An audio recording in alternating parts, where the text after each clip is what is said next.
주제로 넘어가겠습니다. 인간은 무엇인가 본론으로. 자, 인간은 무엇인가라는 이 문제를 저는 크게 세 챕터로 나눠서 이제 설명을 하고 있습니다. 여러분들이 이제 어떤 논문이나 책자를 볼 때 먼저 목차를 봐야 돼요. 그래서 항상 제가 논문을 쓸 때 앞에다 목차를 세우는데 또 우리 스타일은 우리 여기는 그런 스타일이 아니더라고요. 왜냐하면 목차를 봐야 이 책의 이 논문의 전체적인 논리적 구성을 딱 잡고 들어가야 훨씬 논문이 리딩이 잘 되는 거거든요. 그래서 제가 이제 앞에는 어떤 전체적으로 설명을 하면 인간은 무엇인가 여기에서는 크게 세 가지 주제를 가지고 접근하고 있어요. 하나는 뭐냐면 도대체 인간의 존엄성이 뭐냐, 왜 인간을 존엄하다느냐, 거기에서 인권의 문제가 나오니까 요즘 인권 다 보편적 권리로서 하잖아요. 그러면 왜 인간이 존중받아야 돼? 왜 인권이 존중받아야 돼? 그 질문을 던질 때 그 질문에 대해서 쉽게 답변할 수 있는 게 아니라는 것입니다. 그 문제를 철학적으로 질문하고 답변하지 못하고 다시 신학적으로 답변했다는 것입니다. 그리고 이제 두 번째 문제는 성 정체성의 문제입니다. 오늘날 섹슈얼리티 문제가 대단히 우리 삶의 하도로 등장하고, 이 성의 문제를 우리는 어떻게 볼 것인가, 인간의 본질 규정과 관계시켜서 그렇게 봤고, 그 다음에 이제 세 번째가 인간의 몸에 대한 자기 결정권 문제. 그래서 이제 여기에서 중심으로 등장한 것이 우리가 잘 오해한 것이 성경도 마찬가지예요. 육신의 문제와 몸의 문제, 그리고 거기에 나오는 독일어로 말하면 젤레, 헬라어로 말하면 푸시케 문제, 소울의 문제, 이 인간에 있어서 영혼이 어떤 역할을 하는가, 특히나 이제 바울 신학에 있어서 영혼이 어떤 역할을 하는가, 그런 문제를 다뤘고, 그리고 이제 한 챕터를 또 뽑았어요. 이제 3단원에 가서는 요즘 이제 생태주의가 굉장히 주장되면서 생태신학이 막 등장하고 있는 것입니다. 근데 생태신학이나 생태주의자들이 일반적으로 주장한 것이 인간중심주의에 대한 반격이에요. 인간중심주의를 포기해야 된다는 거예요. 근데 과연 그게 저는 논리적으로 맞는가? 생태신학이 과연 성서적으로 정당한가? 저는 거기에 대해서 좀, 당연시 생태신학을 우리가 받아들이고 있는데 거기에 대해서 근본적인 제가 물음을 한번 제기해 본 것입니다.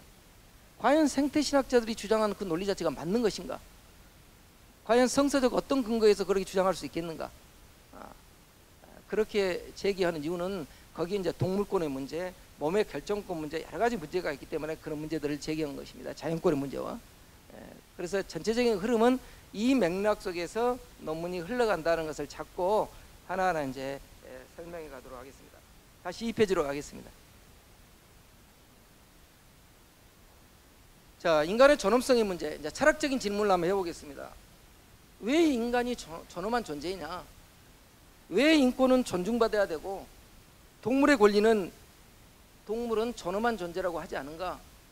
이런 질문을 우리가 던져봐야 되지 않을까요? 여기에 대해서 고전적인 인간주의자들, 그러니까 고전적 인간론자들은 이렇게 이야기해요.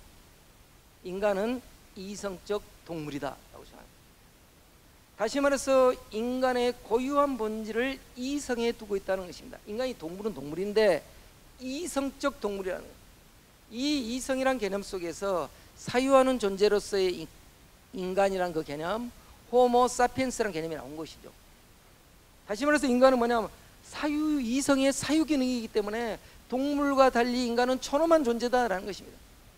여기에 찾는 거예요. 특히나 이제 근세 이후에 우리가 근세 철학의 출발을 르네 데카르트라고 그러잖아요. 이제 중고등학교 다니면 윤리 시간 다 배우잖아요. 데카르트는 뭡니까? I think therefore I am. 그래서 나는 생각한다, 고로 나는 존재한다. 이걸 이제 라틴어로 코기토 에르고 줌이라고 해요. 사유하는 나, 생각하는 내가 있기 때문에 존재한다는 것입니다. 생각하는 내가 있기 때문에 당신도 존재한다는 것입니다. 생각하는 내가 있기 때문에 세계도 존재한다는 것입니다. 그게 바로 거기서 나온 것이 이제 인간 중심주의, 이성 중심주의적 사고 방식이에요. 그러니까 데카르트적 입장에서 볼 때는 보면 타자, 당신은 내가 있기 때문에 존재한다는 거예요. 그러한 이성 중심주의가 실현하는 많은 오늘날의 문제를 가져왔어요. 근데 기독교 윤리는 뭡니까? 내가 있기 때문에 당신이 있는 것이 아니라, 복음은 뭐예요? 당신이 있기 때문에 내가 있습니다가 이게 복음이잖아요. 사고의 패러다임을 바꾸잖아요. 복음의 관점은. 자, 이 데카르트의 관점이 사유하는 것, 이성을 인간의 본질로 생각하면서 인간과 동물의 차이가 있기 때문에 인간은 존엄한 존재이다라고 주장한 거예요. 자, 그렇다면 이성의 사유 기능이 없는 사람들은 존중받지 못하는가? 우리가 금치산자도 있을 수 있고, 또 불행하게 문외아가 태어날 수 있고, 인간의 사유 기능, 그러면 사유 기능이 없는, 이성적 사유 기능이 없는 사람은 그러면 존엄한 존재가 아니냐라고 반론을 할 수 있다는 것입니다. 그러나 모든 사람들이 인간이기 때문에 존엄한 존재이고 인간이기 때문에 존중받아야 된다라고 주장하고 있다는 것입니다. 왜? 사유하는 이성이 있기 때문에. 그러면 또 우리가 이런 질문을 던질 수 있어요. 자, 그렇다면 이성의 기원이 뭐냐? 도대체 인간이 사유하는 이성이 어디서 생겨나는 거냐? 이 질문을 던질 수가 있다는 것입니다. 여기에 대해서 철학은 어떻게 답변할까요? 철학은 관념론주의자들은 되게 이렇게 이야기합니다. 그것은 경험 이전에 선천적으로 주어졌다는 거예요. 다시 말해서 본유관념으로 모든 인간에게 선언적으로 경험 이전에 본유관념으로 주어졌다라고 이렇게밖에 설명을 못해요. 왜 인간이 이성이 있지? 왜 인간이 동물과 다른 사유기능이 있지? 그거 어디서 생겨나는 거야? 라고 물어본다면 관념론자들은 그거 그냥 주어진 거야, 이렇게 설명하는 것입니다. 더 이상 철학은 거기에 대해서 설명하지 못해요. 자, 그에 반해서 이제 유물론자들 있지 않습니까? 유물론자들은 인간의 이성적 사유 기능도 물질에서 파생된 걸로 보는 거예요. 그래서 우리가 소위 이 그리스의 자연 철학의 시조 탈레스라는 사람 들어봤잖아요. 사도 바울의 전도여행 보면 이 철학의 본고장들 다 들고 다니잖아요. 크레타 섬부터 시작해서 밀레토스 지역부터 시작해서 다 도거든요. 그쪽에서 철학이 생각나는 거예요. 근데 자연 철학, 소위 유물론주의 철학이 생겨나는 거거든요. 나중에 이제 바울도 아테네에 가서 에피쿠르스 학파들 스토아주의자라고 막 논쟁하잖아요. 논쟁하는데 그런 유물론자들의 철학의 시조라고 할 수 있는 탈레스는 모든 만물의 아르케 시오는 물이다라고 주장하는 거예요. 물에서 생겨나는 거라는 거예요, 이 사람은. 그리고 이제 그 영향을 받았다는 이제 아낙스메네스 이런 사람들은 공기다, 숨 쉴 수 있는 이 공기 속에서 모든 것이 생성되어 있다. 그리고 엠페도클레스라는 이런 철학자들은 사원소조를 주장하는데, 이제 이게 유물론으로 정착된 것이 데모크리토스라는 사람이에요. 이제 데모크리토스가 인간은 온자의 덩어리라는 것입니다. 빈 공간 속에서 온자의 결합체로 있어서 모든 것은 세계는 온자로 구성되어 있고 사람도 온자의 덩어리고 죽으면 온자로 환원되는 것입니다. 이게 바로 유물론이에요. 유물론적 입장이 좀 과학과 결합되면서 진화론적 유물론이 된 거예요. 진화론적 유물론이 만들어진 거예요. 그렇다면 이 진화론적 유물론자들에 의하면 우리 인간의 그 이성이라는 것, 정신이라는 것은 진화된 산물에 불과하다는 거예요. 동일한 물질에서 진화되는 거예요. 그렇다면 유물론적 진화론적 관점에 본다면 인간과 동물의 차이는 뭐가 있을까요? 진화의 정도의 차이밖에 없는 거예요. 진화의 정도의 차이라고 한다면 어떻게 우리가 인간의 존엄성을 이야기할 수 있을까요? 쉽게 말하면 IQ의 높낮이 2자리나 1자리나 3자리나 뭐 이 정도의 차이밖에 없다면, 진화론적 유물론자의 입장에서 본다면 왜 인간이 존엄하고 존중받아야 하냐라는 그 질문에 대해서 답변할 수 있는 것이 없다는 것입니다. 제가 봤을 때 진화의 산물이고 진화의 정도의 차이인데 인간의 존엄성에 대해서 명확한 답을 줄 수가 없어요. 단지 줄 수 있다면 인간의 존엄성도 사회적 합의의 산물이라는 것입니다. 그래, 내가 당신을 존엄한 존재라고 인정해 주니까, 인정해 줄 테니까 당신도 나를 존중해 줘. 이런 사회적 산물, 약속의 산물 아니고는 더 이상 인간의 존엄성에 대해서 설명하지 못한다는 것입니다. 물론 이제 이러한 문제를 보다 이제 체계적으로 정리하는 사람, 이제 논리적으로 증명하는 사람이 이제 제가 잠깐 쓰다 뒤에 언급했는데 막스웰라는 철학적 인간학자예요. 제가 거기에 대해서 이제 박사학위 논문을 썼습니다. 자, 그렇다면은 우리가 이제까지 살펴봤지만 관념론적 철학은 인간의 존엄성을 이성과 정신에 있다고 주장하는데 그것의 기원의 문제를 설명해 주지 못한다는 것입니다. 유물론자들은 그것조차도 진화의 산물이라고 본다는 것입니다. 그러면 거기에서 인간의 존엄성, 인간의 인권의 문제를 찾을 수 있을까요? 없다는 것입니다. 인권의 문제를 철학적으로 결국 언급한다면 근대 이후에 존 노크의 사회계약서나 이런 데서 찾는 거예요. 제가 이제 죄송합니다. 제가 이제 제 자랑 같은데 철학적으로 인권의 논문은 제가 대한민국에서 처음으로 썼거든요. 학술지에. 제가. 근데 이제 요즘 이제 인권이 막 터지면서 목사님들도 막 인권 하는데 정말 그 인권이라는 것 자체를 우리가 깊이 생각해 봐야 돼요. 우리가 뭐 때문에 인권을 주장할 수 있는 건가? 계약서라는 건 없어요. 예를 들자면 계약자들에 의한 사회적 합의의 산물. 실은 제가 엄밀하게 인간의 존엄성의 문제를 철학적으로 탐색했지만 솔직히 명쾌한 답을 찾지 못했어요. 그렇다고 한다면 성경은 어떻게 이야기하고 있는가? 저는 그 핵심 키워드가 두 개의 말씀이라고, 창세기에 나온 두 개의 말씀이라고 해요. 창세기 1장 27절 말씀하고 창세기 2장 7절 말씀이라고 보는 것입니다. 자, 4페이지 한번 봐봅시다. 창세기 1장 27절 말씀. 이제 여기에서 인간이 왜 존중받아야 되냐? 그 첫 번째가 뭐냐면 이마고 데이, 하나님의 형상으로 지음받았기 때문이에요. 그래서 나오죠. 하나님이 자기 형상 곧 하나님의 형상대로 사람을 창조하시되 남자와 여자를 창조하시고, 대단히 중요한 저는 이 말씀이라고 봅니다. 이제 여기에서 이제 성 정체성의 문제도 우리가 설명해 낼 수 있습니다. 이 말씀을. 그래서 저는 이 말씀을 좀 깊이 천착해서 여러분과 좀 나누고 싶어요. 먼저 이제 인간의 존엄성 문제를 이 말씀 속에서 설명해 가려고 합니다.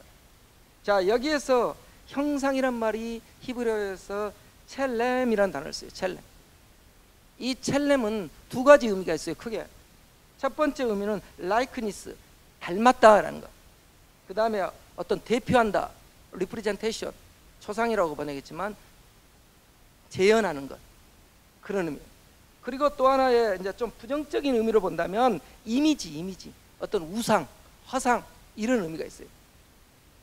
하나님께서 자신의 형상대로 사람을 지으셨다라고 했을 때는 닮음과 유사성을 말해요. 저는 이걸 좀 어려운 말로 한다면 신의 분유라고 봐요. 다시 말해서 하나님의 신성을 우리에게 부여해 주셨다라는 것입니다. 여기에 중요한 포인트가 있다는 것입니다. 사람이 하나님의 형상대로 지음받았기 때문에 만물의 영장이 되는 거고 존엄한 존재가 될 수 있다는 근거가, 첫 번째 근거가 여기에 있다는 것입니다.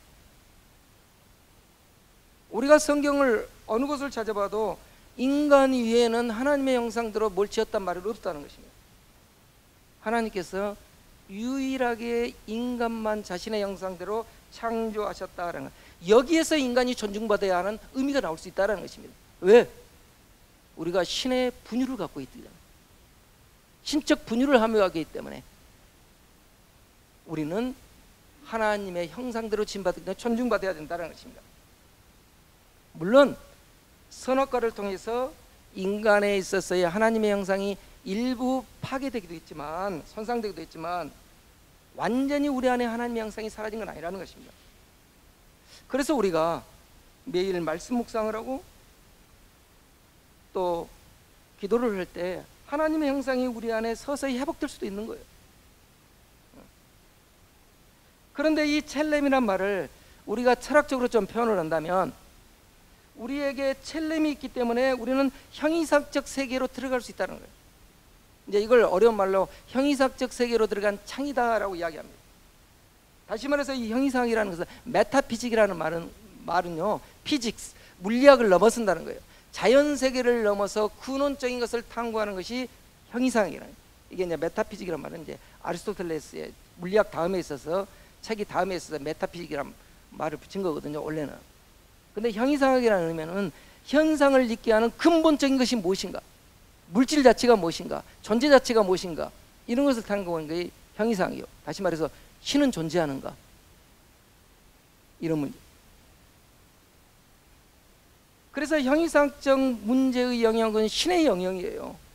우리가 끊임없이 신의 영역에 대해서 도전하고 신의 영역에 대해서 연구하려는 것은 연구하려는 그 욕망이 생긴 것은 하나님이 우리에게 첼렘을 주셨기 때문에, 형상대로 지으셨기 때문에 바로 우리가 형이상적 세계로 들어갈 수 있는 철학적으로 하면 통로가 됐다라는 것입니다. 그래서 이것을 다른 말로 하면 이제 칸트는 이성의 영역이라고도 이야기하고, 이걸 다른 말로 하면 정신이라고도 이야기합니다. 그래서 제가 이제 임마누엘 칸트 철학자 이야기를 썼습니다. 여러분들 다 들어봤을 거예요. 이제 칸트라는 사람의 이야기를.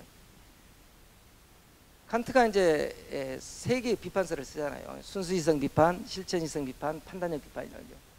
이 순수이성 비판이라는 책이 인간의 인식 구조에 관한 책이에요. 우리가 세상을 어떻게 인식하는가, 우리가 사물을 어떻게 인식하고 진리를 어떻게 인식하는가의 문제가 순수이성 비판이에요. 그것을 이제 인간의 인식기관, 감각기관을 세 개로 나눠요. 칸트는 감성과 오성과 이성으로 나눈 것입니다. 그래서 우리가 예를 들자면 이것은 볼펜이다 라는 것, 시간과 공간 속에서 감성을 통해서 이걸 지각으로 받아들이고, 또 오성 속에 있는 12가지 카테고리에서 아 이것은 볼펜이구나 라고 인식이 형성된다고 봐요. 이걸 인식론적으로 아주 꼼꼼히 써놓은 책이 순수이성 비판이에요. 그런데 칸트는 뭐냐, 인간에게는 감성과 오성 이외에 이성이라는 게 있는데, 이 이성은 끊임없이 이 현상의 세계를 넘어서 근원적인 문제에 대해서 끊임없이 질문을 던진다는 것입니다. 우리 인간의 이성은, 그 이성이 도대체 뭐냐? 철학은 선언적으로 주어졌다고 뿐이에요. 이야기하잖아요. 우리는 이야기했죠. 하나님의 형상, 또 하나 뒤에 나오는 소위 하나님의 생기, 생기에서 근원을 찾는 것이죠.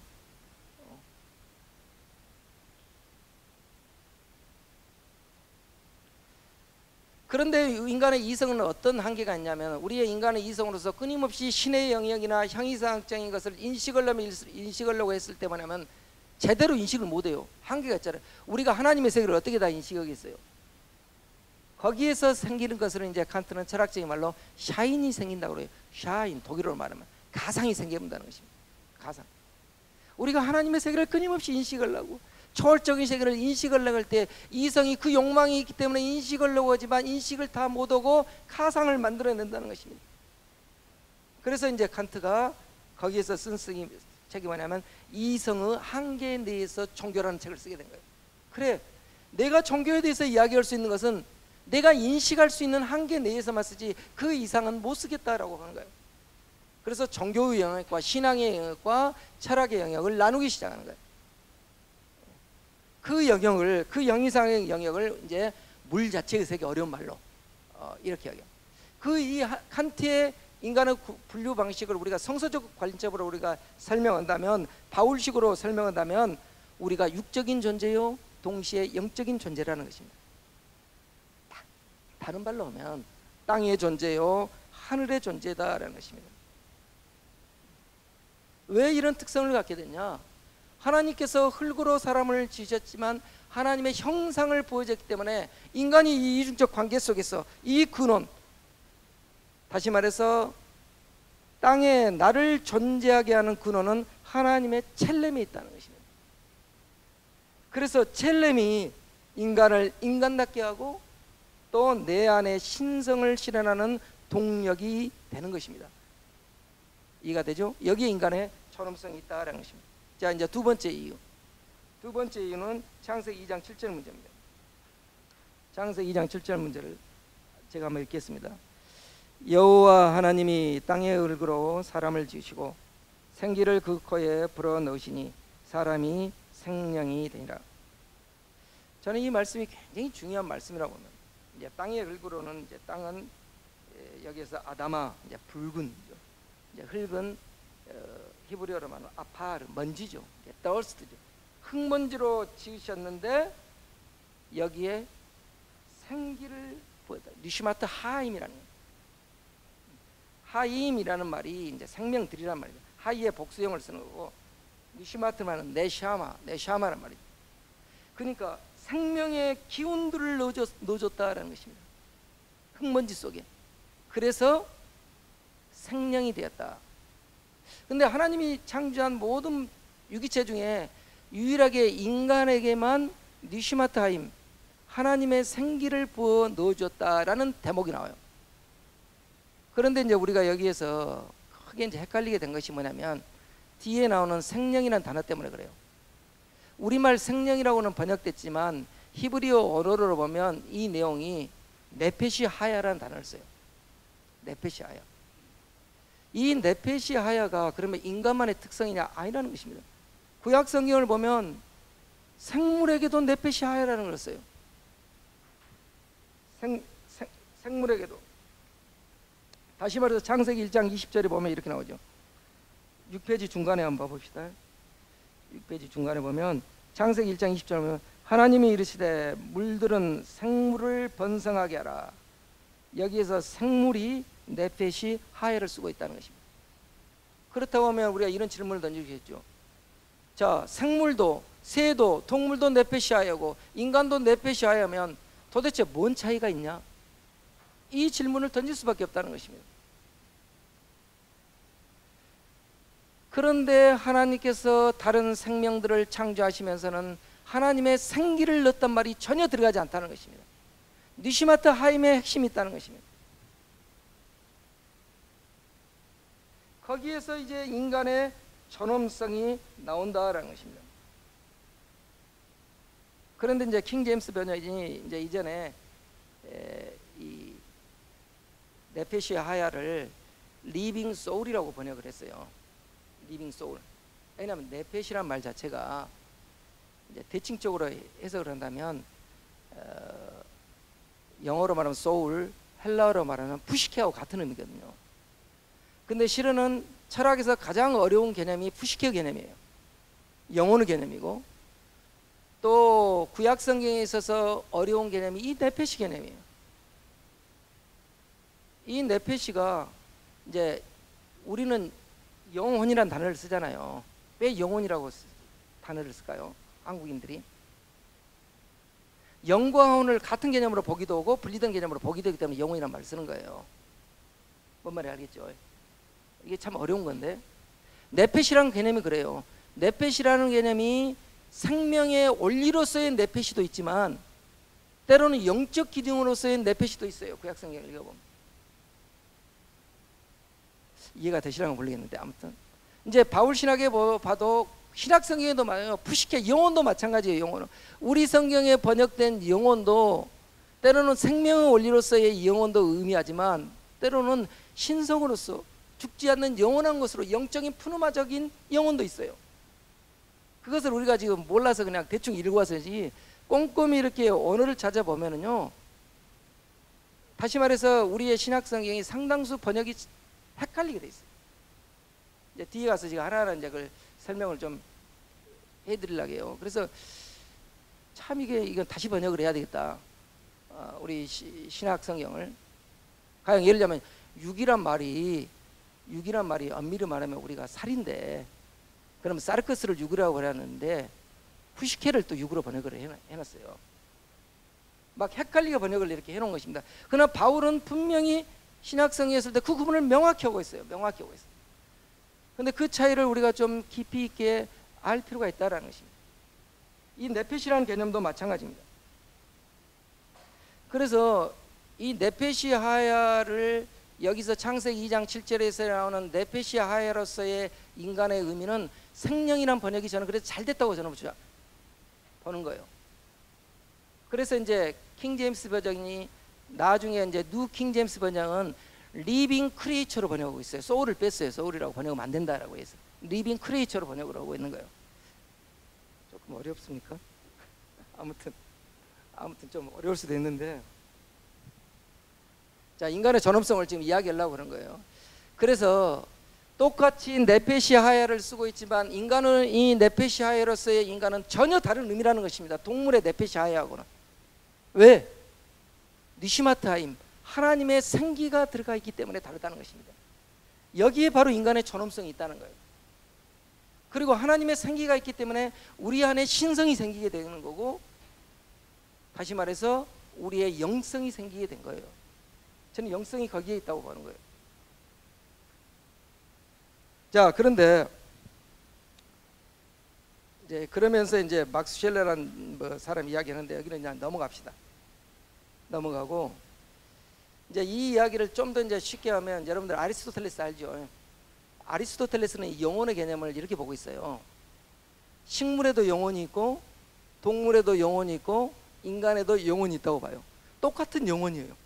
그러나 인간에 있는 영혼은 식물이나 동물에게 있는 영혼보다 한 차원 높은 영혼이 있다고 봐요. 그게 뭐냐면 이성의 사유 기능이에요.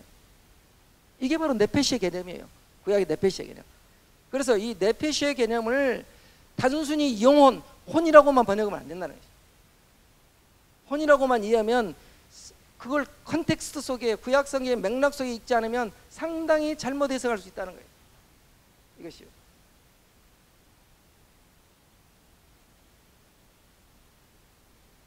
그래서 아리스토텔레스 같은 경우도 인간에게 있어서는 동물과 식물에 가는 동일한 영혼이 있는데 그 영혼에 다른 사유 기능으로서의 인간의 이성이 있다라고 보는 거예요. 그러면 그것이 어디서 기원이냐 라고 철학자들한테 물어보면 철학자들은 그건 답변하지 못한다는 것입니다. 아까 이야기했죠. 그냥 본유관념으로 주어졌어요. 선험적으로 주어졌어요. 이렇게밖에 이야기한다는 것입니다. 근데 성경은 어떻게 이야기해요? 그것이 있는 이유는 하나님께서 생기를 부여줬기 때문에 있다는 것입니다. 저는 이게 답이라고 보는 것입니다. 또 하나 의담은 하나님께서 첼렘을 주셨기 때문에, 형상대로 지으셨기 때문에 바로 인간의 이성 기능이 생겼다라고 보는 거예요. 그러지 않고는 달리 설명할 수 없는 거예요. 그렇기 때문에 인간이 존엄하는 거예요. 그렇기 때문에 인간이 존중받아야 하는 거예요. 왜? 인간을 파괴하고 인간을 죽이는 것은 신성을 죽이는 거예요. 우리 안에 신성을, 하나님을 공격하는 거랑 똑같은 것이죠. 어떻게 보면 그렇게 이제 했고요. 자, 그 다음에 이제 성정체성 7페이지 한번 보도록 합시다. 요즘에 이제 제일로 하도록 등장한 것이 제3의 성 문제잖아요. 과연 이 제3의 성의 문제를 우리가 어떻게 볼 것인가? 오늘날 이제 교회 안에서도 이제 양성평등 문제위원회 막 하면서 나오죠. 근데 여러분들이 이제 잘 알아야 될 것이 뭐냐면요. 성이라는 문제를 요즘에서 젠더라는 개념을 써요. 젠더. 원래 하나님이 주신 생물학적 성은 뭘까요? 섹스예요. 섹스. 생물학적 성 개념은. 근데 이제 생물학적이고 유전자적 이 성 개념을 계속 비판받기 시작하는 것이죠. 왜? 성이라는 것은 생물학적으로 결정된 것이 아니라 사회 문화적 환경에 의해서 결정된 건다라고 하면서 섹스라는 종의 개념을 부정하면서 나온 것이 젠더 개념이에요. 그래서 요즘에는 젠더를 써요. 성이라는 개념을. 젠더 개념은 성은 사회 문화적으로 만들어진 것이다 라고 주장하는 거예요. 근데 아까 우리가 읽었지만 창세기 1장 21절에서 하나님께서 자기의 형상을 지으셨는데 뭐라 했어요? 남성과 여성을 지으셨다고 했어요. 여기에서 남성의 의미는 짝하, 수컷이라는 거죠. 수컷. 그리고 여성의 의미는 네케바, 다시 말해서 앙컷이라는 것입니다. 제3의 성의 개념은 없어요. 성서적 보면. 그러나 인류의 역사를 보면 끊임없이 제3의 성의 개념이 등장해요. 예를 들자면 우리가 철학자 플라톤이 쓰는 이제 심포지엄이라는 책을 보면 거기서 제3의 성의 개념이 나와요. 이게 남자가 있고 여자가 있고 또 남자와 여자가 함께 붙어있던 또 한 종이 있어요. 이게 플라톤의 심포지엄이라는 향연이라는 책이 있어요. 향연이라는 책을 보면 그래가지고 이렇게 있으면 남녀가 이렇게 둘이 딱 붙어있는 거예요. 남녀가 둘이 한 몸을 붙고 있으니까 너무 힘이 세지는 거예요. 신에게 도전해 온 거예요. 그러니까 신들이 합의를 해가지고 그걸 나눠버리는 거예요.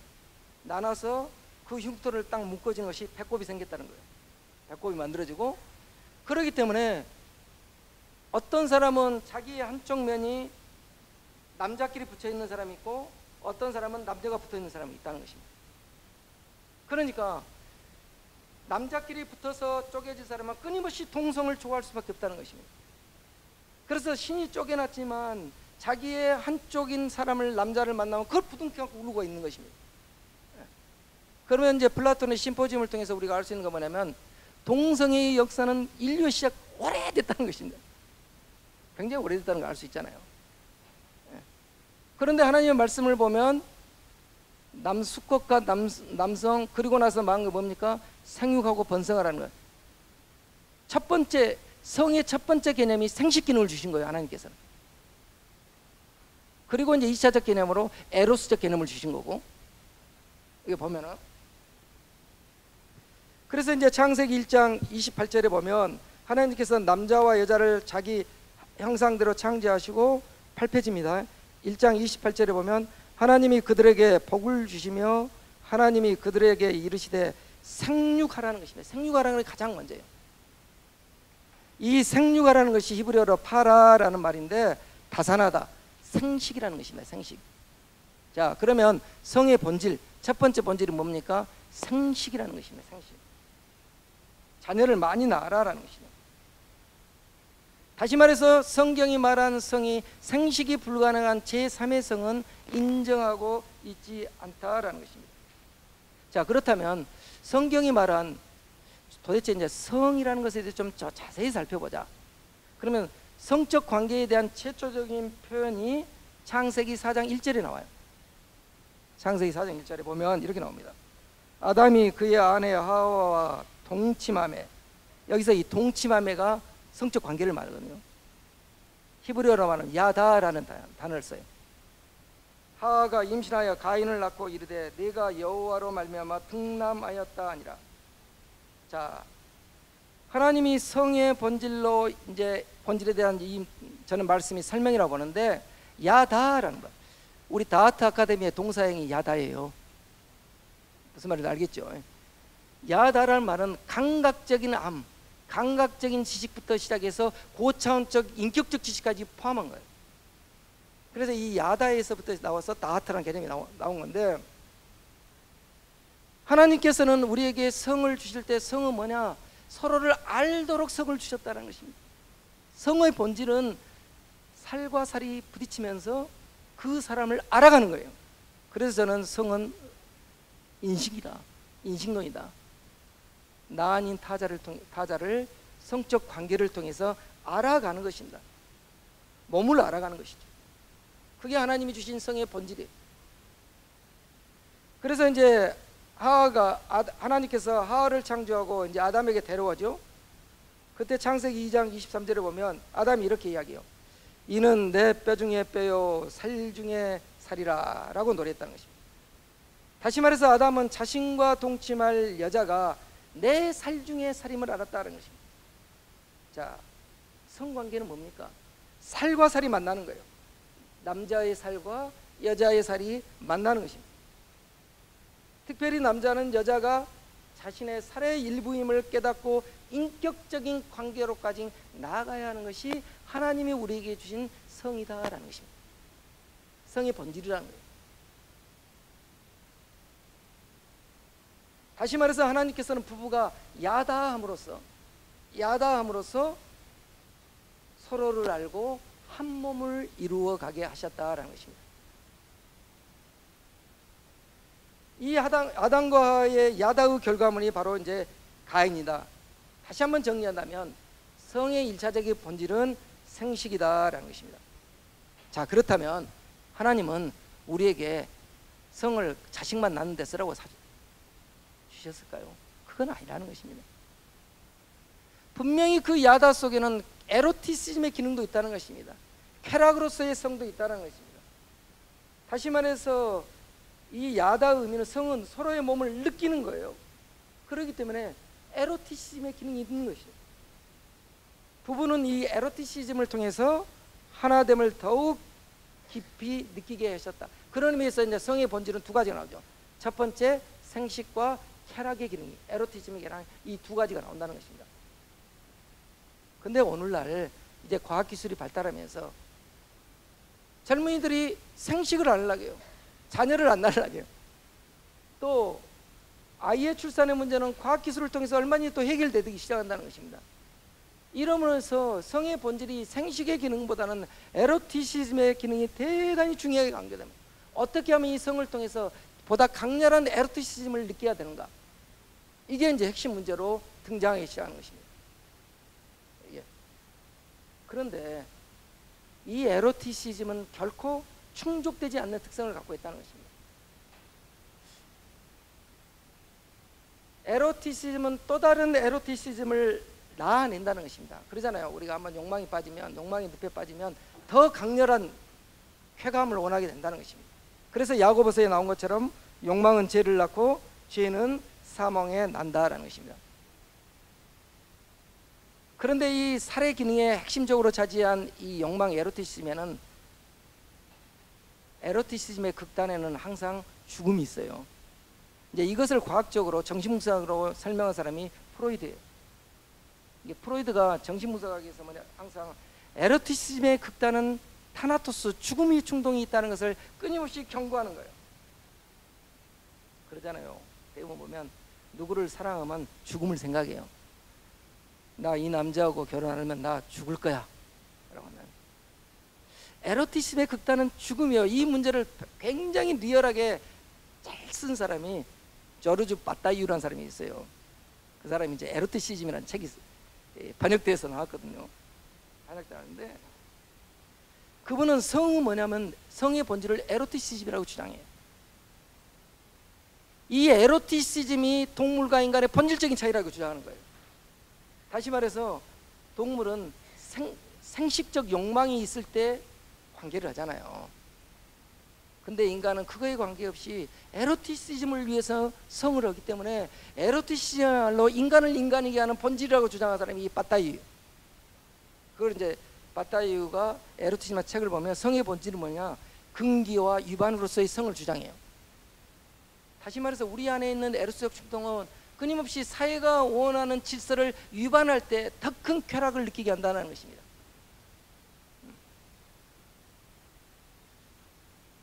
그럼 제가 안 읽어보셨죠? 네, 제가 이제 대학에서 문학과성을 가르치면서 이런 텍스트를 가지고 많이 토론도 하고 해봤습니다. 아무튼 이런 류의 철학이 요즘에 포스트 모더니즘이에요.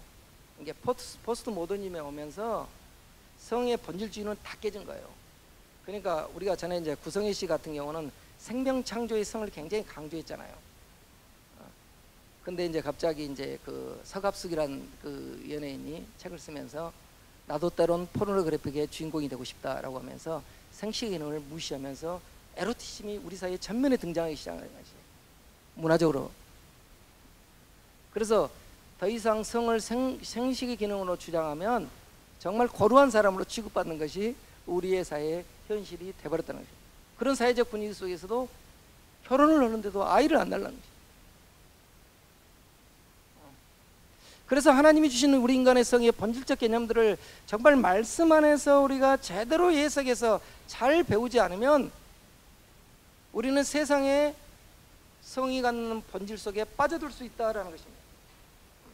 자, 그런데 보십시오. 성을 에로티시즘의 기능 속에서 주장한 사람들의 입장에서 본다면 동성애를 비판할 근거가 아무것도 없어요. 솔직히 저도 고백하자면 제가 대학에 있을 때는 동성애 제가 찬성했어요. 지식인들 중에 동성애 반대사는 거의 없을 거예요, 아마.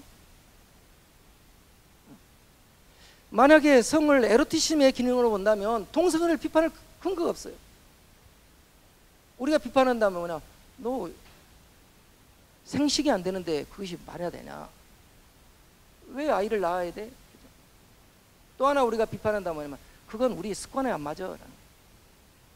왜 습관에 안 맞아? 왜 습관대로만 해야 돼? 자연스럽지 않아? 그러면 자연스럽다는 것은 뭐야? 그렇게만 해야 자연스러워? 이렇게 질문한다는 것입니다. 논리적으로 우리가 이길 수가 없어요. 그러잖아요. 예를 들자면 전에는 우리가 왼손잡이들을 이상하게 봤잖아요. 왼손잡이 자연스럽지 않다고 보잖아요. 어떻게 보면 왼손으로 쓰면 막 매맞았잖아요. 근데 지금은 왼손으로 쓰는 거 자연스러운 거예요. 그러니까 프랑스에 그 대학 들어갈 때 바칼로레아 논술 시험 있지 않습니까? 그 문제가 그거잖아요. 그게 나왔다는 거. 자연스럽다는 게 과연 뭐냐? 뭐가 자연스러운 거냐? 뭐가 정상이고 뭐가 비정상이냐? 이런 문제에 직면하게 된 거예요. 보편적 진리가 깨져버려요. 이게 바로 포스트 모더니즘의 성이론입니다. 특히나 성정치와 결합되면서 이게. 그런데 우리가 성경을 들여다보면 우리가 창세기 아브라함의 시대가 BC 2000년경이라고 생각할 수 있습니다. 그런데 BC 2000년경에도 동성애가 있었다는 것입니다.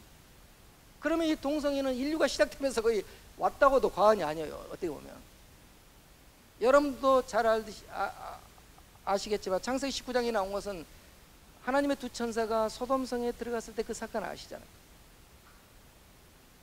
하나님의 천사가 사람의 어떤 몸으로 환상에서 왔기 때문에 얼마나 잘생겼겠어요. 그러니까 소돔성에서 있었던 사람들이 본 것하고 전혀 다른 멋진 사람이 등장한 것입니다. 그러니까 창세기 19장 5절에 보면 이렇게 해요. 이 롯의 집에 찾아와서 오늘 밤에 10페이지 밑에서부터 네 번째 줄입니다. 10쪽. 오늘 밤에 내게 온 사람들이 어디 있느냐? 우리가 그들과 상관하리라. 이 상관하리라 라는 말이 뭐냐? 야다를 쓰고 있습니다. 야다. 다시 말해서 상식의 성이 아니라 에로티즘의 성, 쾌락의 성,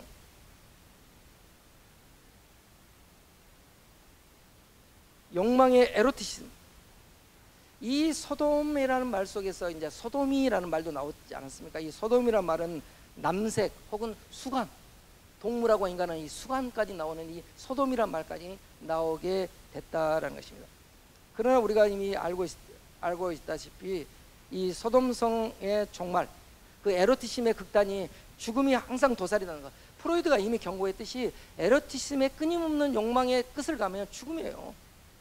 그러니까 괴테의 젊은 베르테르 슬픔도 죽음이고, 신라곤이라는 영화도 죽음이고, 다 죽음으로 가는 거예요. 에로티즘의 극단은 타나토스 충동이 계속 숨쉬고 있고. 그래서 이제 바타이루라는 사람은 에로티즘의 본질이 뭐냐? 작은 죽음이다라고 그래요. 이게 성적 쾌감을 극단적으로 느낄 때는 죽잖아요. ป๊อกป๊อก 죽는다 그러잖아요. 그걸 더 강렬하게 일으키기 위해서 마약으로 하고 약을 하는 거예요. 그 죽음 충동이 있다는 거예요. 이게. 하나님께서는 그걸 알고 계시는 것이죠. 그걸 경고하는 것이죠. 우리의 삶 속에서 이 소돔성의 이야기를 통해서. 자, 그리고 이제 세 번째 11페이지 한번 보도록 하겠습니다. 자, 그렇다면 우리의 몸을 한번 인식해 봅시다. 과연 우리의 몸은 어떤 존재인가? 저는 이게 대단히 중요하고, 또 하나 우리 그리스도인들이 지금 알아야 될 것이 뭐냐면 육신하고 몸의 차이를 알아야 된다는 것입니다. 육신하고 몸의 차이. 저는 이제 신체란 말을, 제가 이제 몸의 현상학이라는 책을 쓸 때는 신체란 말을 썼는데, 바울은 이 육신, 그 다음에 이제 영, 이런 것들을 정확히 이제 구분해서 쓰고 있거든요. 다시 말해서 우리의 몸을 바디라고 한다면 육신 혹은 살은 플래시예요. 영어로 하면 플래시. 헬라어로 말하면 사르크스라고 하는 것이죠. 그러니까 몸하고 살하고 차이는 뭡니까? 영어로 말하면 살은 플래시, 몸은 바디. 근데 바디가 더 큰 개념이죠. 이 몸 속에는 몸의 전체론적 구조는 세 개로 이루어졌다는 것입니다. 근원이 된 것이 뭐예요? 살덩어리. 그 살덩어리 뭐예요? 육신이라고도 번역을 해요. 성경에 뭐 육신, 그것이 플래시, 사르크스라는 것입니다. 그리고 그 중간 단계가 뭐냐? 푸시케, 영어로 말하면 소울, 아까 히브리어로 말하면 네페시 여기 있네요. 그리고 그 위에 고차적인 것이 뭐냐? 스피릿, 정신. 이제 우리 성경에서 말하면 영, 또 우리 헬라어로 말하면 푸누마, 그리고 히브리어로 말하면 루아흐, 이렇게 하는 것이죠. 이 전체가 포함돼서 바디 개념이에요. 바디 개념, 몸이라는 것이에요. 그러니까 성경은 몸에 대해서 적대감을 갖고 있는 건 아니에요. 그러니까 그리스도교가 몸을 막 학대하는 건 아니에요. 그리스도교가 학대하는 것은 몸이 아니라 살이에요. 살덩어리, 고깃덩어리로서의 살. 이 고깃덩어리로서 살은 위험하기 때문에, 거기는 에로스적 충동이 있고 욕망이 내재 있기 때문에, 끊임없이 여기는 죽음 충동이 있고 인간의 삶을 천복시킬 수 있는 위험이 있기 때문에, 육신의 생각은 사망이요 영의 생각은 생명과 평화다라고 하는 거예요. 거기에서 말한 그 육신이라는 개념이 사르크스, 영어로 말하면 플래시, 살덩어리, 고깃덩어리라는 것입니다. 그러나 몸은 뭐예요? 몸은 성령의 전이라고 하잖아요. 그래서 몸을 망치는 것은 내 안에 있는 성령을 해치는 거예요. 그러나 우리는 뭐냐?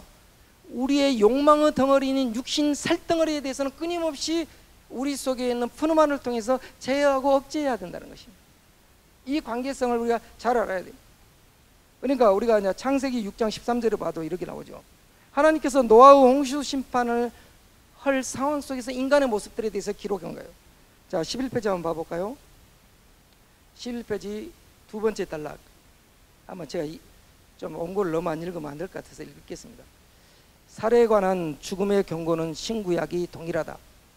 성경은 바사르, 아까 말한 그 살덩어리, 고깃덩어리를 히브리어로는 바사르라거든요. 바사르로서의 사람에 대해서는 끊임없이 경고하고 있다. 노아의 홍수 심판이 있기 전에 사람들의 모습이 어떠했는가? 하나님은 노아에게 이제 창세기 6장 13절입니다. 혈육 있는 자의 포악함이 땅에 가득하다라고 했습니다. 그래서 이때 보면 혈육 있는 자라는 번역어가 많이 등장해요. 창세기 6장에 보면 하나님의 홍수 심판장이에요. 이 혈육 있는 자를 우리말로 좀 쉽게 표현하면 핏덩어리의 살, 고깃덩어리의 살이란 말이에요. 이게 이제 히브리어 성경으로 말하면 바사르라는 단어를 쓰고 있어요. 바사르, 살덩어리. 하나님의 영이 사라져버리는 고깃덩어리, 살덩어리라는 것입니다. 그렇기 때문에 사람이 하나님의 영이 사라지고 소위 말해서 하나님이 주신 니시마타임, 생기가 사라져버리는 고깃덩이, 살덩어리가 되기 때문에 어떻게 했어요? 욕망의 인간이 되어버려요. 보는 여자들을 전부 아내로 삼아본다는 것입니다. 그래서 하나님께서 인간을 지으신 것을 후회하시고 인간이 살덩어리가 되어버리니까 결국 심판을 하시게 된 거예요. 그걸 경고하기 위해서 하나님께서 할례 언약을 명하셨잖아요. 할례는 뭐예요? 살에다 언약을, 말씀을 새기는 거잖아요. 할례의 영적인 의미는. 특히나 그 살은 어디입니까? 욕망의 중심이에요. 그동안 내 삶이 욕망이 이끌리는 욕망이 이끌리는 삶을 살았다면 이제는 욕망의 살덩어리에 하나님의 말씀을 새겨서 말씀이 인도하는 삶을 살아가라는 것이 할례 언약의 영적인 의미라는 것입니다. 그러니까 하나님께서는 끊임없이 우리의 살에 대해서는 경고를 하는 거예요. 근데 오늘날 어째요? 살이 우상이 되고 있잖아요. 살과의 전쟁도 있지만 섹시한 이 살이 우상이에요. 얼마나 내 몸을 선태하고 아름답게 하고 이 고깃덩어리 있는 살덩어리를 아름답게 하는 것이 재산이 되고 이게 우상화되고 있는 것이, 이것을 우리가 잘 분리해서 느껴봐야 돼요. 성전으로서의 몸과 살덩어리 바사르로서의 몸, 사르크스로의 이 몸, 이 차이를 알아야 된다는 것입니다.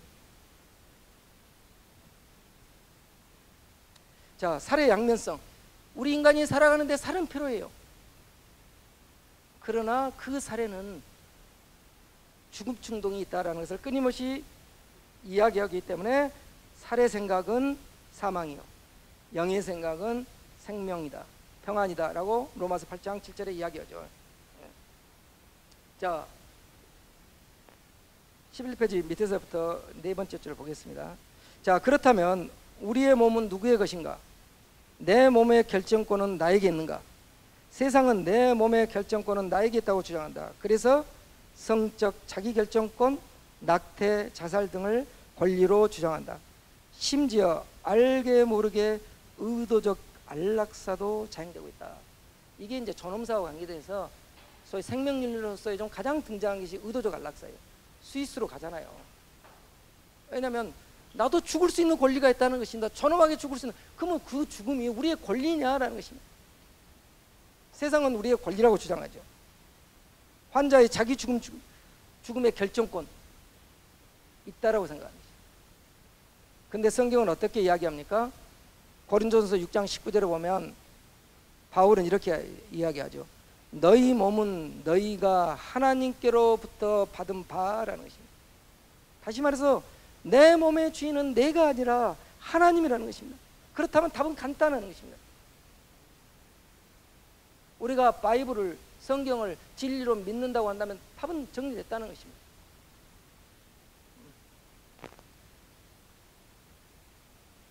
성경이 말한 우리의 몸은 정신화된 몸을 말해요. 정신화된 육체. 이 정신화된 육체라는 건 뭐냐? 성령의 다스림을 받는 몸이다라는 것입니다. 성령의 다스림을 받는 몸이 될 때 우리의 몸은 뭐입니까? 의의 병기가 될 수 있는 거고, 만약에 우리 몸이 성령이 아니라 살의 다스림을 받아버린다면, 좀 더 이제 어려운 말로 영혼의 통치까지 받아버린다면 그것은 죽음이 된다는 것입니다. 자, 그 어려운 말 이제 좀 어렵게 쓴 말이 이제 거기에 고린도전서 2장 14절 말씀이에요. 12페이지 한번 보도록 하겠습니다. 그 중간에 고린도전서 2장 14절 말씀 제가 한번 읽어보겠습니다. 육에 속한 사람은 하나님의 성령의 일들을 받지 아니하나니 이는 그것들이 그에게는 어리석게 보이며 또 그것들을 알 수도 없나니. 자, 여기서 이제 참 어려운 문제가 뭐냐면 성경 번역이 제가 여기서 이제 잘못됐다는 이유가 여기에서 육에 속한 사람을 사르크스를 써야 되는데 제대로 온다면 언어를 보면 푸시키코스, 푸시케를 쓰고 있다는 것입니다. 그렇다고 한다면 정확히 번역한다면 혼에 속한 사람들이에요. 혼에 속한 사람. 근데 신약 성경의 상당 분야에 보면 이 육신이란 말은 사르크스로 번역해 놓고 또 육이란 말은 육의 사람 할 때는 또 푸시케를 쓰고 있다는 것입니다. 이게 번역을 엄밀히 본다면 혼, 바울은 혼이라고 쓰고 있는데, 자, 그런데 이제 여기서 중요한 것은 뭐냐면 혼에 속한 사람도 하나님의 성령의 일을 받지 못한다는 사실입니다. 자, 우리가 이걸 어떻게 이해할 것인가? 이게 그래서 저는 이제 이걸 제가 이제 조직신학을 배우면서 또 신학교 다니면서 이런 문제에 대해서 정확히 제가 들어본 적이 없는 것 같아요. 근데 저는 이제 제가 박사학위 논문을 쓰면서 막스웰란 철학자가 이걸 정확히 몸의 전체론적 구조를 갖고 굉장히 세분해서 구분을 하고 있거든요. 근데 딱 보니까 이게 이 막스웰란 철학자가 바울의 신학에 영향을 받았어요. 제가 보니까 영향을 받아서 쓴 철학이더라고요. 나중에서 저는 이제 알았죠. 근데 우리는 그 구분을 제대로 하지 않고 지금 성경을 보고 있다는 것입니다. 예, 보고 있으면. 그러니까 이제 바울의 입장에서 본다면 혼에 속한 사람은 성령의 일을 받지 못한다고 말하고 있다는 것입니다. 도대체 그 이유가 뭔가? 그런데 때로는 예수님이 몸을 죽일 몸은 죽이지만 영혼을 죽일 수 없는 걸 두려워하라고 할 때는 그때의 그 영혼의 개념은 푸시케를 쓰고 있는데 그때의 영혼은 불멸의 영혼, 푸르마를 또 의미해요. 그러니까 어려운 거예요. 컨텍스트 맥락 속에서 이 영혼이라는 개념이 소위 말해서 푸르마적인 영혼을 의미할 때도 있고 아니면 살에 가까운 영혼을 의미할 때도 있다는 것이에요. 이게 맥락 속에서. 그래서 그것을 이제 아무튼 언어를 저희들 같이 이제 관심 있게 보는 사람들은 그 정교한 차이들을 우리가 좀 알아야만이 좋지 않을까. 목사들은 이제 평신도들은 모르더라도 그런 생각을 해봅니다. 자, 그래서 아까 육에 속한 사람을 대부분 영어 성경이 내추럴 맨이라고 번역하고 있어요. 내추럴 맨이란 말은 자연적인 사람이라는 뜻도 있지만 본능적인 사람이라는 뜻이에요. 그리고 NIV 성경은 뭐냐? 육에 속한 사람, 우리 번역했던 것을 The man without spirit, 성령이 없는 사람이다. 이게 혼에 속한 사람은 성령이 없는 사람이다라고 쓰고 있다는 것입니다. 그리고 소위 말해서 RSV 성경은 The unspiritual man 이렇게 번역하고 있다는 것입니다. 자, 그 뒤에 한번 제가 읽어보겠습니다. 바울은 영혼의 몸과 영의 몸을 구분하고 있다. 자, 12페이지 밑에서 두 번째 달라. 바울은 영혼의 몸과 영의 몸을 구분하고 있다. 육의 몸으로 신고 신령한 몸으로 다시 살아나나니. 여기서 육의 몸도 푸시키코스예요. 영혼의 몸. 육의 몸이 있은즉 영의 몸도 있느니라. 이게 영혼의 몸도 있고 육의 몸도 있다라는 것입니다. 그러므로 엄밀한 번역은 혼에 속한 몸이다. 여기서 육의 몸은 사르크스가 아니라 푸시코스다. 그러므로 엄밀한 번역은 혼에 속한 몸이다. 혼에 속한 몸은 말씀의 통제 아래에 있는 영의 몸이 아니다. 그러나 하나님의 영에 의해서 영혼의 몸이 속량된다. 곧 마지막 아담인 예수 그리스도는 살려주는 영이다. 그러므로 우리는 바울이 사람의 몸은 살, 고깃덩어리, 이게 살, 육신으로서인가, 이게 살덩어리로인가, 그 다음에 혼의 몸, 그리고 영의 몸으로 구분하고 있음을 알 수 있다. 바울의 서신서를 보면 사람의 살과 짐승의 살도 통일하지 않다는 것을 이야기해요. 사르크스도 오니까 우리의 살덩어리, 고깃덩어리도 사람의 살과 고기, 일반 짐승의 살이 다르다는 것을 바울은 또 그것도 쓰고 있어요. 그래서 고린도전서 15장 39절에 보면 육체는, 여기에서 사르크스거든요. 오늘은 살은 다 같은 육체가 아니라 하나는 사람의 살이요, 하나는 짐승의 살이요, 하나는 새의 살이요, 하나는 고기의 살이라. 우리는 이 말씀을 통해서 무엇을 느낄 수 있는가? 사람을 향한 하나님의 사랑이다. 하나님은 사람의 살조차도 짐승의 살과 구별하셨다. 오늘날 살은 문학과 예술 그리고 철학의 중심 주제이다. 살은 세계와 소통하는 창이다. 살은 원초적 지각이 시작되며 살 지각은 명료하며 거짓이 없다. 이것에 대해서 아주 이제 현대 철학자 중에서 멜로 봉띠라는 사람이 있어요. 엄청난 책을 썼어요. 인간의 살이 어떻게 세계와 반응하고, 그러잖아요. 우리가 옆에 누가 앉으면 살이 먼저 반응하잖아요. 좋아하는 사람이 옆에 있으면 살이 열리는 거예요. 슬쩍 몸이 다가가요. 싫어하는 사람이 있으면 살이 쫙 몸이 소스라쳐요. 그래서 살은 지각의 명증성을 준다고 해요. 멜로 봉띠가. 살은 거짓말을 못 한다는 거예요. 근데 이성은 거짓말한다는 거예요. 마음속에 있는 것을 거짓말해서 포장해서 이야기하잖아요.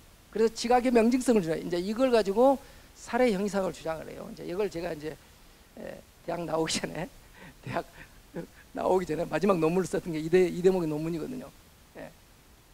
논문을 썼는데, 아무튼 하나님은 인간을 너무도 존중하시기 때문에 살조차도 동물의 살과 같지 않게 만들었다는 것입니다. 자, 그런데 요즘 어떤 일이 있습니까? 우리가 심장 수술을 할 때 막 돼지의 심장을 갖고 이식식으로 한다. 과연 이랬을 때 이게 과연 맞는 것인가? 뭐 이런 경우도 있다고 하잖아요. 어떤 사람이 이제 뇌사 상태에서 오토바이 타고 가다가 뇌사 상태에 빠져가지고 그 심장을 어떤 사람이 이식받았는데, 여자분이 막 가슴이 뛰고 막 이제 오토바이를 타고 싶고 막 레이스를 하고 싶고 막 그런 것들이 다 그런 현상 아니겠습니까? 하나님께서는 그 살조차, 인간의 살덩어리조차도 거기에도 소중하게 여기면서 동물과 다르게 지으셨다는 거예요. 여기에 바로 인간의 존엄성이 있지 않겠습니까? 저는 그렇게 보는 것입니다. 철학은 그걸 증명하지 못한다는 것입니다. 자, 그 다음에 이제 생태주의 한번 봅시다. 생태주의와 인간 중심이. 제가 이걸 쓰게 된 것은 요즘 이제 생태신학이 나오면서 너무도 인간 중심주의를 비판해요. 인간 중심주의가 모든 것을 망쳤다. 인간 중심주의란 뭐예요? 인간이 만분의 영장이고 자연은 지배와 정복의 대상이다. 그 내용을 그리스도교적 신학이 줬다라고 주장한 것이에요. 그 내용이 창세기 1장 28절의 내용이라는 거예요. 그게 바로 이제 기독교 신학에 대한 고전적 해석이에요. 13페이지 봐보십시다. 13페이지 중간에 나오죠. 하나님이 그들에게 복을 주시며 하나님이 그들에게 이르시되 생육하고 번성하여 땅에 충만하라. 땅을 정복하라.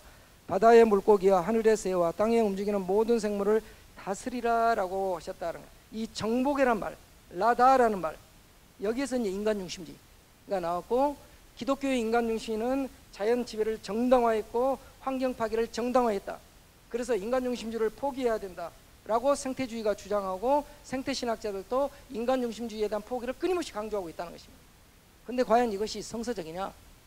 저는 그걸 질문하고 싶다라는 것입니다.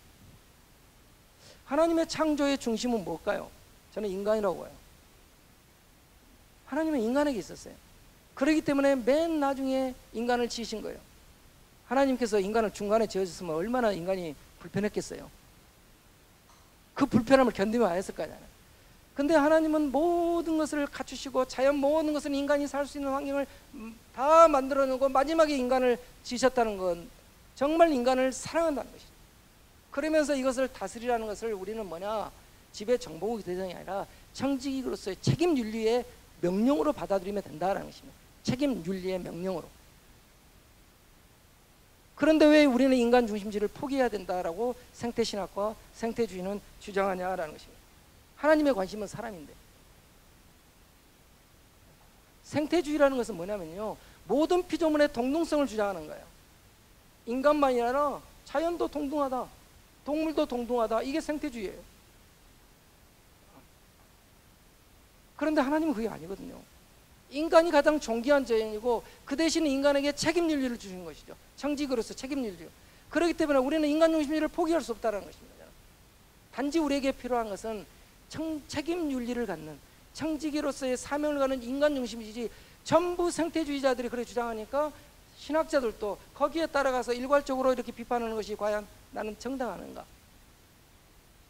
그 자연에 대한 인식을 우리가 어떻게 해야 되는가? 성서적 관점에 봤을 때. 그래서 오늘 박용봉 교수님이 있었으면 좀 질문하고 싶었는데 지금 없네. 그렇게만 우리가 성서적 관점에서 복음주의적 관점에서 다시 한번 점검해 보자는 것이에요. 근원적인 질문을 한번 던져보자는 거예요. 우리가 왜 철학이나 사회 유행에 따라가냐는 것입니다. 따라가지 말고 과연 이게 맞는가? 타당하는가? 인권의 문제도 정말 지금 우리 사회에 인권을 주장하는 사람들 봐요. 전부 진화론적 유물론자들이에요. 유물론자들이에요. 그런데 솔직히 유물론적 철학을 갖으면 어떻게 우리가 인권을 이야기하겠어요? 말이 안 되지. 우리가 진화의 정도의 차이인데 이게 말이 안 되는 것입니다. 단지 사회적 담론의 이슈를 잡고 그걸 이용하는 것입니다. 이용하는 것입니다. 그런 것들을 우리가 잘 저는 분별해서 봐야 되지 않을까라는 것입니다. 그래서 그런 이제 전반적인 내용들을 제가 오늘 인간이 무엇인가라는 것, 특히나 인간에 대해서 저는 책임 윤리를 강조했던 것은 창세기 2장 19절 말씀이 더욱더 근거를 준다고 봤습니다. 다시 말해서 하나님께서 각종 들짐승과 공중의 새들을 지으시고 그것을 아담에게 가져다 주고 아담이 각 생물들을 부를 때 그것을 이름이 되게 하셨어요. 그것은 뭐냐? 자연 만물에 대한 관리 책임을 인간에게 맡기셨다는 것입니다. 다시 말해서 책임 윤리의 주체로서 인간을 주신 것, 그렇기 때문에 인간 중심주의를 포기할 수 없다는 것입니다. 그런데 요즘에 뭡니까? 인권을 넘어서 동물권을 주장해요. 권리 개념이라는 것은요, 윤리적 주체가 될 때 권리 개념을 주장할 수 있는 거예요. 다시 말해서 권리를 주장하려면 책임질 수 있는 존재가 돼야 돼요. 동물은 책임질 수 있는 존재가 아니에요. 배려의 존재지. 인간이 배려해야 할 존재지. 근데 동물권을 막 주장한다는 것은 저는 그걸 질문하고, 그러면 동물이 윤리적 주체가 될 수 있냐? 책임을 질 수 있냐? 그건 아니라는 것입니다. 이러한 문제들을 제가 그동안 고민했던 내용들을 이제 총체적으로 인간은 무엇인가라고 하면서 우리 사회에 제기된 이런 문제들을 제기하면서 철학적으로 답변하고, 철학으로 답변할 수 없는 것을 신학으로 답변하고, 이렇게 전체적인 것을 써봤습니다. 그래서 여기까지 제가 좀 터프하지만 좀 그동안 제가 고민했던 사항들을 좀 정리했으니까 한번 휴식하시고 나서 질문을 많이 해주시면 감사하겠습니다.